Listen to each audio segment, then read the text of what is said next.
நம்ம உடம்புல இருக்கிற கெட்ட கொழுப்பை நீக்கிற சக்தி வாழைத்தண்டுக்கு இருக்குது. வாழைத்தண்டை வாங்கி அதோட மேலே இருக்கிற அந்த பட்டை எல்லாத்தையும் நல்லா எடுத்துட்டு நல்லா வெள்ளையாக திருத்தி அந்த வெள்ளையிலேருந்து விரலால் இப்படி இப்படி பண்ணிகிட்டே வந்தோம்னாக்கா அந்த நாரெல்லாம் கையில் சுற்றின்னு வந்துடும். நாரெல்லாம் எடுத்துகிட்டு பொடியாக திருத்தி ஒரு 2 வாழைத்தண்டு இருந்தது அப்படின்னாக்கா நல்லா ஒரு கைப்பிடி அளவு பயத்தம்பருப்பை போட்டு அதை நல்லா ஊற வச்சுடணும். ஒரு மணி நேரம் கழித்து நல்லா புதன்னு அந்த பயத்தம்பருப்பு அந்த வாழைத்தண்டெலாம் சேர்ந்து ஊறி இருக்கும். அதுக்கப்புறம் அடுப்பில் வானலி வச்சு கடுகு கொஞ்சம் உளுத்தம்பருப்பு போட்டு ஒரு வரமிளகாய் போட்டு பெருங்காயம் போட்டு இந்த வாழைத்தண்டு பிசிறி வச்சுருக்கோம் இல்லையா, பயத்தம்பருப்பு போட்டு அதை போட்டு நல்லா கலரிண்டே வரணும்.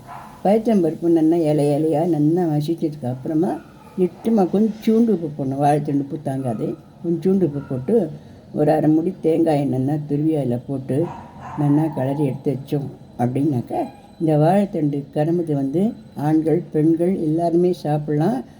சிறுநீரக கற்கள் எல்லாத்தையும் எடுக்கும், உடம்பில் இருக்கிற வேண்டாத கொழுப்புகள் எல்லாம் நீக்கும்.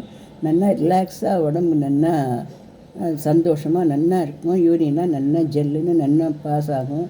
மலச்சிக்கல் எல்லாத்தையும் நீக்கும். ரொம்ப நல்லதான இந்த வாழைத்தண்டை வாரத்தில் 1 நாள் அல்லது 2 நாள் சாப்பிட்டா போதும்.